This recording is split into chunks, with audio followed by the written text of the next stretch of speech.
कैसा लगा social media पे अकेडमी में पढ़ क्या ऐसी नई चीज़ सीखी जो आपको पहले नहीं आती थी? एक होती है custom audience, look like audience, एक कोल्ड ऑडियंस होती है। मेटा पिक्सल भी देखेंगे कि सही कनेक्ट है या कैसे या हमारी वेबसाइट सही वर्क कर रही है या नहीं कर रही है।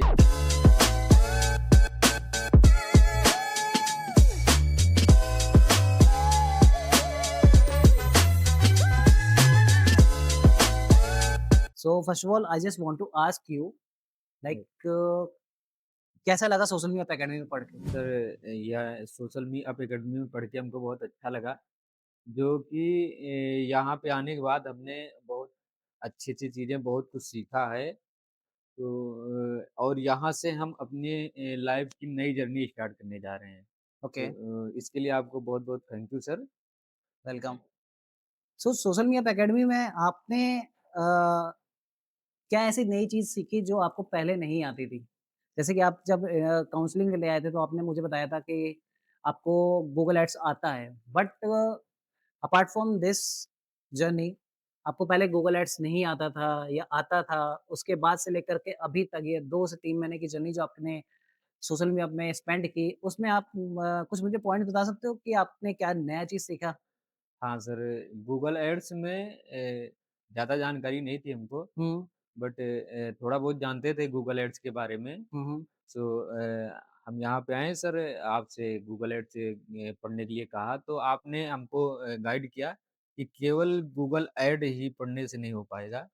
क्योंकि आपने 1-2 दिन क्लास भी लिया, उसमें आपने देखा कि गूगल एड्स के ही बारे में थोड़ा बहुत जानकारी है, बाकी डिजिटल मार्केटिंग में जो होना चाहिए जानकारी वो नहीं है। तो आपने हमको गाइड किया कि केवल गूगल ऐड से ही नहीं हो पाएगा, इसके लिए आपको और जानकारी होना चाहिए डिजिटल मार्केटिंग के बारे में और बहुत सारे प्लेटफ़ॉर्म हैं जिसके बारे में जानकारी होना चाहिए। हुँ, हुँ। तो आपने हमें बेसिक डिजिटल मार्केटिंग करने के लिए अवेयर किया सर, तब हमने यहाँ से स्टार्ट किया बेसिक डिजिटल मार्केटिंग। तो अब हमको पढ़ के बहुत अच्छा लगा और हमने यहाँ पे बहुत अच्छी-अच्छी चीज़ें सीखी है, क्योंकि यहीं से हम स्टार्ट हो रहे हैं सर। अगर हम केवल गूगल ऐड्स सीखे होते, तब हो सकता है कि हम जॉब पाना मुश्किल होता हमारे लिए। ओके लवकुश सो क्या मेटा एड्स और गूगल एड्स में डिफरेंस बता सकते हो कि बेसिकली क्या है डिफरेंस? हाँ सर, मेटा ऐड और गूगल ऐड दोनों एक एडवर्टाइज़ प्लेटफ़ॉर्म है, जिस पे हम अपने ब्रांड के या अपने सर्विस के बारे में हम एडवर्टाइज़मेंट कर सकते हैं, लोगों को अवेयर कर सकते हैं। बट कुछ डिफरेंट है, जैसे गूगल ऐड्स में जो होता है कीवर्ड बेस पे टारगेटिंग होती है हुँ, और मेटा ऐड पे जो होता है कि लोग रील देखते रहते हैं, बीच-बीच में हमारा ऐड आता रहता है। तो अगर किसी को इमीडिएटली किसी चीज़ की ज़रूरत है या कोई सर्विस लेना चाह रहा है, तो वो अधिकतर गूगल ऐड्स ही सिलेक्ट करता है, गूगल ऐड्स से ज़्यादा तो। ओके और what about Meta ads? Meta ad भी सही है सर, जैसे कोई नया बिज़नेस स्टार्ट कर रहे हैं, तो उसके लिए मेटा ऐड थोड़ा मोर मतलब ज़्यादा लोगों को दिखाना है, तो रील पे ज़्यादा लोग टाइम बिताते हैं आजकल, तो उसके लिए वो ज़्यादा सही रहता है मेटा ऐड। ओके, ठीक है। लेट्स सपोज़ एक न्यूली ओपन रेस्टोरेंट है अच्छा, आपके एरिया में अच्छा। And he has come for you for the advertisement services uh, उसे ऐड चलाना है। टेक एन एग्ज़ाम्पल उसे ऐड चलाना है, सो आप उसको सजेस्ट कर सकते हो कि कौन-कौन से प्लेटफ़ॉर्म्स पे वो ऐड चला सकता है? हाँ सर, उसको पहले हम सजेस्ट करेंगे मेटा एड्स पे चलाने के लिए। हुँ, हुँ। क्योंकि मेटा मेटा एड्स पे जो होता है मोर ऑडियंस होती है, ज़्यादा ऑडियंस होती है, अधिकतर लोग होते हैं। तो इसके लिए उसको हम awareness campaign on the Meta ad पर सजेस्ट करेंगे चलाने के लिए। ओके और लेट्स सपोज़ अगर आपने बताया मुझे मेटा एड्स पे, तो मेटा एड्स पे आप क्यों जाना चाह रहे हो? क्योंकि गूगल एड्स भी है, जिस पे आप अवेयरनेस कैंपेन सेटअप कर सकते हो। आप मेटा एड्स पे क्यों जा रहे हो? कर सकते हैं सर, बट इसलिए हम पहले मेटा एड चलाएँगे क्योंकि गूगल एड्स जो है, उसपे लोग सर्च करेंगे तब उनको कीवर्ड बेस होता है, तो वो लोग सर्च करेंगे तब उनको पता चलेगा। वैसे अगर हम मेटा एड चला रहे हैं तो लोग रील्स देखते रहते हैं इंस्टाग्राम पे, फ़ेसबुक पे, तब उस बीच-बीच में हमारी रील्स उनको दिखती रहेगी। जो हमारा ओके, तब वो that's good. So Meta ad पे जैसे आपने बोला कि अभी आप कैंपेन सेटअप करना चाह रहे हो न्यू क्लाइंट का।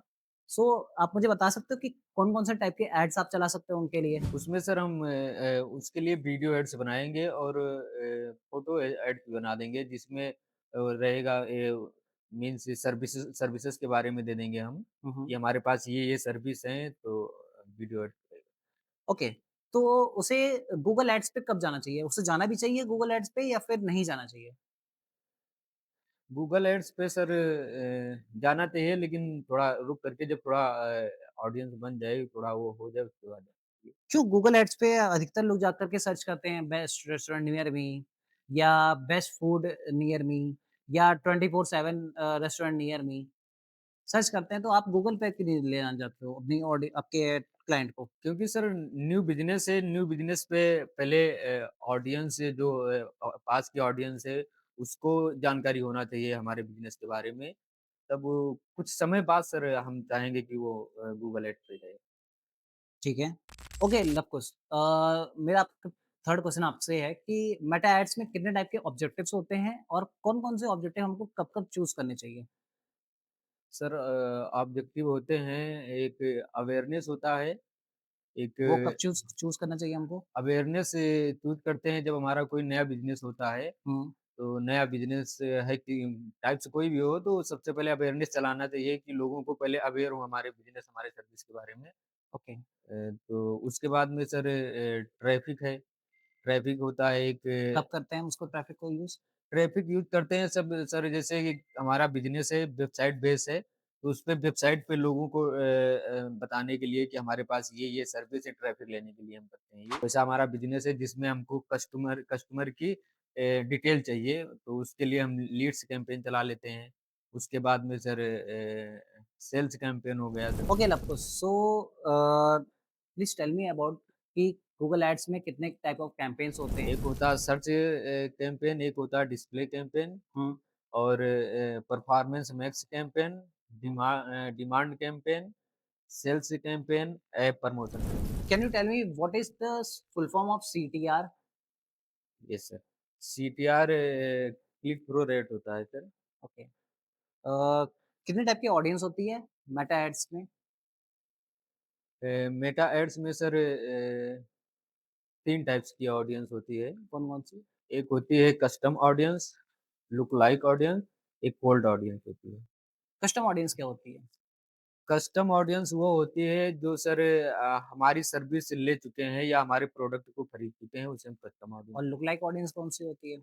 लुक लाइक ऑडियंस वो होते हैं जो हमारी सर्विस के बारे में या प्रोडक्ट के बारे में तो जानकारी होती है बट वो खरे या हमारी सर्विस को लिए नहीं होते या हमारे प्रोडक्ट को खरीदे नहीं होते, वो लुक लाइक होती है।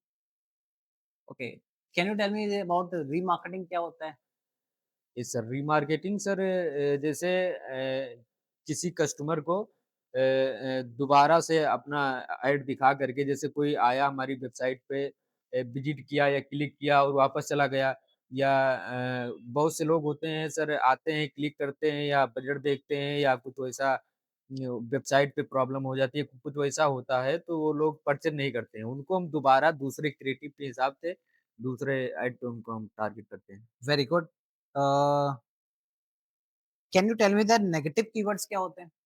जैसे नेगेटिव कीवर्ड होते हैं जो हम अपने कैंपेन पे नहीं लगाते हैं, जो जैसे नेगेटिव कीवर्ड है कि हम उसको एग्ज़िट करके रखते हैं वैसे कीवर्ड को जो जिस पे हमारा ऐड ना दिखे। जैसे कोई कुछ सर्च कर रहा है, तो अपने हम नेगेटिव में अगर ऐड किए हैं उस कीवर्ड को तो वो उसको नहीं दिखाया जाएगा हमारा कैंपेन। ओके कितने टाइप के कैंपेन कीवर्ड्स होते हैं? फ्रेज़, ब्रॉड और negative keyword. Okay can you tell me the difference between performance max and display campaign? Performance max campaign में सर हम 3 मीन्स उसपे हम वीडियो भी यूट्यूब पे भी दिखा सकते हैं और उसको सर हम डिस्प्ले कैंपेन भी उसपे लगाते हैं और सर्च कैंपेन तीनों कैंपेन उसपे रहता है परफॉर्मेंस के लिए। और डिस्प्ले कैंपेन में हम केवल बैनर एड्स चला सकते हैं, उसपे वीडियो एड्स नहीं चला सकते, ना सर्च एड चला ओके अगर मुझे यूट्यूब पे ऐड चलाना है तो कौन सा प्लेटफ़ॉर्म मेरे लिए बेस्ट है? अगर सर यूट्यूब पे ही केवल अपने कस्टमर को या अपने ऑडियंस को टारगेट करना है, तब तो हम वीडियो कैंपेन चलाएँगे। कौन-सा? ये स्किप स्किप 3 सेकंड स्किप चलाएँगे। अच्छा, मेटापिक्सल क्या होता है? मेटापिक्सल सर होता है जिससे हम जिसको हम कनेक्ट कर देते हैं अपनी वेबसाइट से, तो हमें ऑडियंस की एक्टिविटी पता रहता है कि क्या चल रहा है, हमारी वेबसाइट पे कौन आ रहा है, क्या कर रहा है, कोई क्लिक कर रहा है, किस पेज पे जा रहा है, तो उसकी एक्टिविटी की जानकारी होती है हमको मेटापिक्सल से। अगर आपको इम्प्रेशन आ रहे हैं एक कैंपेन के अंदर आपने सेट किया, आपको इम्प्रेशन आ रहे हैं, आपको लीड नहीं आ रही, तो आप सबसे पहले क्या चेक करोगे? इंप्रेशन आ रहे हैं बट लीड नहीं आ रही है। हुँ, तो सर हम सबसे पहले अपना क्रिएटिव देखेंगे, क्रिएटिव कैसा है? ऑडियंस की प्लेसमेंट देखेंगे, कहाँ पे है, ऑडियंस प्लेसमेंट देखेंगे। ओके, और क्रिएटिव चेक कर लेंगे, क्रिएटिव चेंज करके उसको हम दिखाएँगे और मेटापिक्सल भी देखेंगे कि सही कनेक्ट है या कैसे या हमारी वेबसाइट सही की वर्क कर रही है या नहीं कर रही है, जो हमारी ऑडियंस आ रही है उसके लिए प्रेफर है, बढ़िया से चल रही है या नहीं चल रही है, ये करेंगे। Okay, what is the quality score in Google add? Quality score होता क्या है? क्वालिटी स्कोर जो होता है सर गूगल एड्स में हमारे एक कैंपेन के स्कोर को बताता है कि हमारा कैंपेन कैसा बन रहा है। उसपे अच्छे कीवर्ड आ रहे हैं, अच्छे कीवर्ड हैं या नहीं है। उसके ऊपर डिस्क्रिप्शन जो है सही है या नहीं है। डिस्क्रिप्शन, कीवर्ड एंड क्रिएटिव जो है उसपे वो डिपेंड होता है। अगर अच्छे से आपका है तब वो स्कोर बढ़िया चलेगा। ओके, तो कितने परसेंट होना चाहिए आपका ऐड बहुत अच्छा परफ़ॉर्म करने वाला है? एक्सीलेंट होना चाहिए सर स्कोर। एक्सीलेंट होना चाहिए। ओके, ठीक है। Thank you so much Lavkush and best of luck for your future. Thank you sir.